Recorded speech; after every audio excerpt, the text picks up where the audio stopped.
Hi students, welcome to the introductory session on electrostatics. I am Sheikh Majid.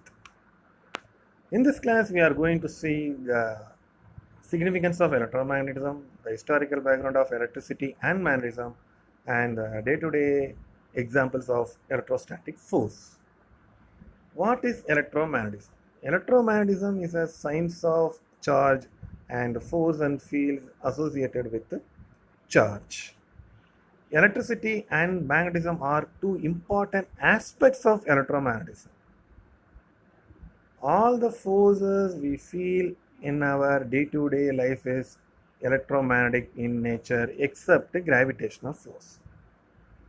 The applications of electromagnetism is so huge in number.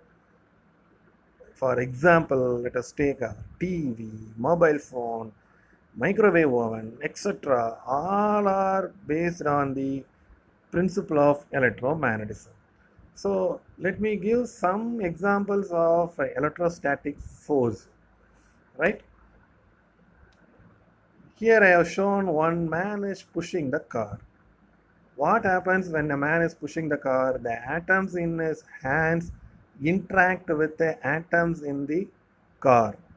This interaction is electromagnetic in nature, right? So this is the one best example of electromagnetic force. Second one, we know that the gravitational force will pull every object towards the earth, but we people are not falling on the ground. You know the reason?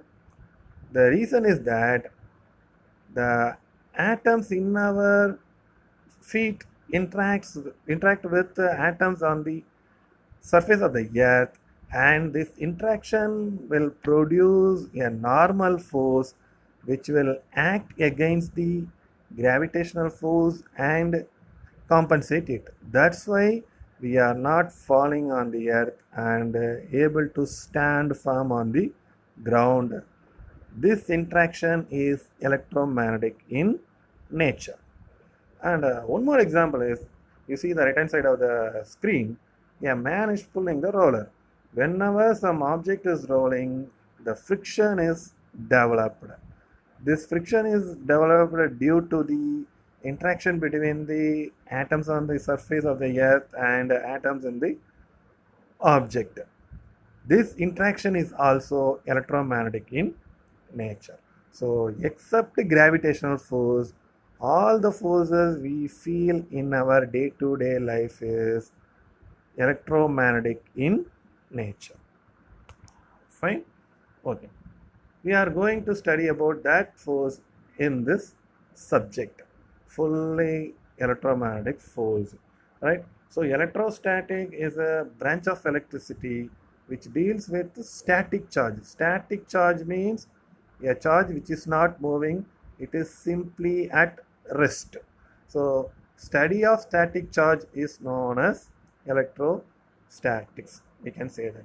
And also we will study what will happen when charge is simply static and other related phenomena. When the charge is simply static, it will produce force, fields and potential. That also we are going to study. Like we know that when we simply sit, we will talk to our parents or listen to music or see TV or do something in our mind. Like that, when charge is at rest, it will also do some things. That things only we are going to study in this electrostatics, right? Okay. So the history of the discovery of charge goes back to 2000 years ago. Greeks are the first one to know the charge. When they rubbed an amber, this is an amber. Amber is like a resin-like object obtained from tree. They rubbed this amber on the animal fur. Then the rubbed amber attracts some leaves or weightless object. Then they understood this attraction is due to the property called charge. Later they discovered that not only amber, other objects also possess this property like a plastic rod and a rubber rod. This is the first historical account of charge, right? Then scientists have done so many experiments.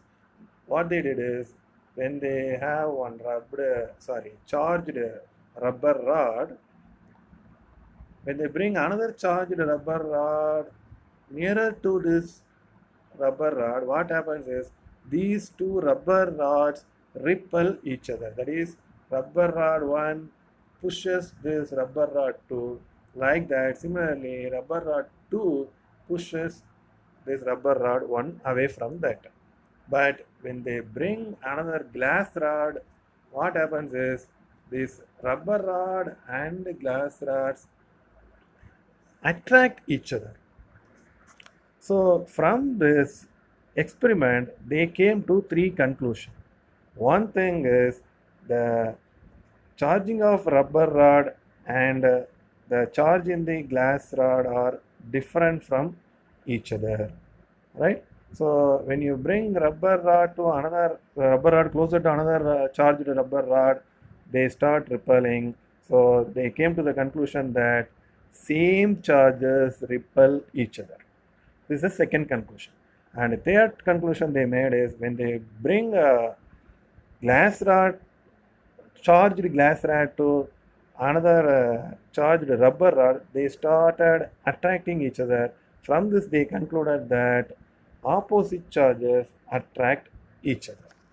These three conclusions have been made from this experiment. So, the conclusion is very, very important. Like charges repel each other. So, that's why you see here this is pushed to this side, this is pushed to this side. But opposite charges, plus and minus, are attracting each other. That's why it is like this. Clear? So, people came to know that there have been two charges. One is positive and negative. Benjamin Franklin is the one scientist who has given the name positive charge and negative charge. If the total number of positive charge is equal to total number of negative charge, then the net charge is 0. If the net charge of the object is 0, then that object is called electrically neutral object, right? So that is another important thing we have to know. If an object is possessing electric charge, then we call that object as a charged object. If the charge is 0, net charge is 0, then we can call that is a electrically neutral object, right? So what happens is till 18th century, the people thought that charges are simply a weightless continuous fluid. But J.J. Thomson and Rutherford have done so many research on this and came to the conclusion that atom is composed of positive charged protons, negatively charged electrons, and zero charge neutrons. These three things have been understood after the research of J.J. Thomson and Rutherford. They have done this research in later part of 19th century and the earlier part of 20th century. So we must be grateful for them for this great discovery. And another one thing we have to remember this is I told Greek people have rubbed what you call as amber on the animal fur, and the rubbed amber was able to attract leaf and other material, right? So the reason is the amber got charged. The process of charging the objects by rubbing is known as triboelectric charging. That's very, very important 2-mark question. So this is what I want to convey in this session. If you are having any doubt, please ask me in comment section. I will clarify all your doubts. I also have given some questions to test your understanding. Try to put the answer in comment section. We will discuss your answer and verify that also. Thank you.